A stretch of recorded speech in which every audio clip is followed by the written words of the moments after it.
well-known commentator on Tibetan affairs.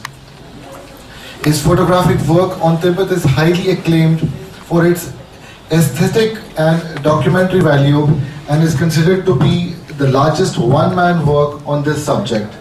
He has presented nearly 24 solo photo shows and illustrated talk shows on Tibet in India, Germany, Austria, Spain, United Kingdom, USA and Canada. He has selfish incentive, I think, which we really need to target today and maybe put together at international level, because when it comes to they are establishing at so many points. It's a question of India today. It will be a question of some other country tomorrow. So why not do these recommendations that we have in mind to be slated down and to be put as legality and to sit together at international level and to put a framework of the kind that this kind of strategy should not work. Whatever they are planning, that has to be countered. I agree with you. I'll be very happy if all seats are full. But I'm never sad or I don't feel that it was useless. Whatever I'm speaking, all these young people, in another 1 year, 2 years, 3 years, 4 years, they will be the people who will be taking decisions which decide the fate of my country. So I am talking to the right people. They are my right audience. Actually, I am talking to them at the right time. Because once they become IAS officer, the system will not even allow them to listen to anybody. So today I am talking to them. One very senior person, once he gave this example, जो हम बोलते हैं, जो शब्द बोलते हैं, वो बीज होता है. When you throw it, it may be waste, but then maybe one seed goes in some right cavity, gets the right humidity, becomes a plant, and then one day becomes a tree, and creates more seeds. So the purpose of these groups, these group discussions, is that. That's why I leave my other things and I am with my Tibetan students, my friends. I come here.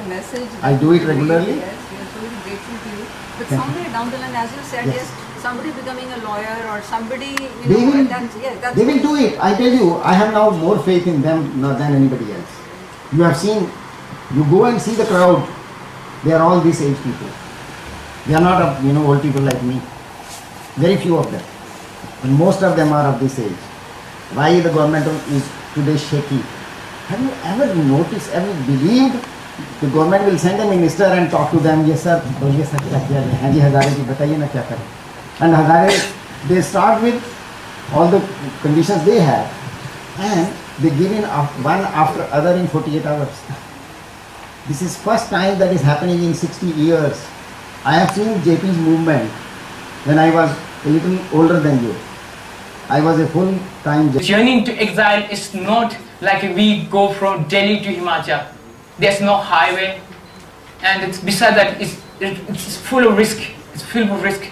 We have to challenge the wrath of nature, and we have to face the violence and the danger that has been posed by the Chinese border policy. And many Tibetan people who escape to India, sometimes they have been caught by the Chinese border police, and I'm one of them. Actually, I tried to escape into India in 1999, but unfortunately, I have been caught by the Chinese border police along with 50 Tibetans. And they put us in jail for 2 months, and while we were in jail, they tortured us, they beat us, especially the monks, they beat very badly, and I think they... I'm here to share my experience as experience being away from home. I came to India in year 1998.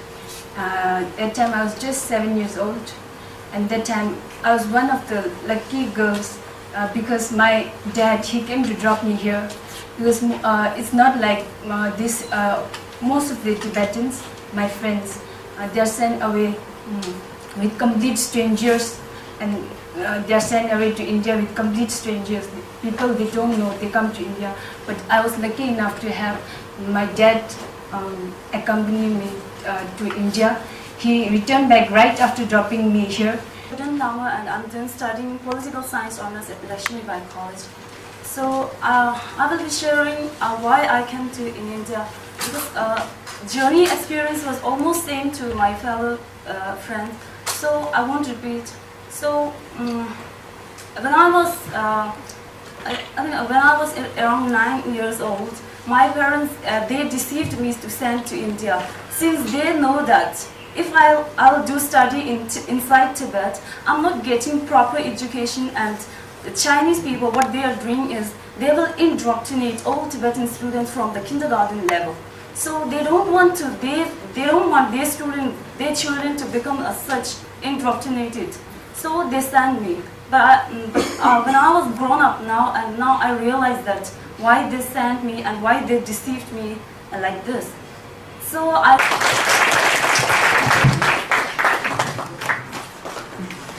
Thank you.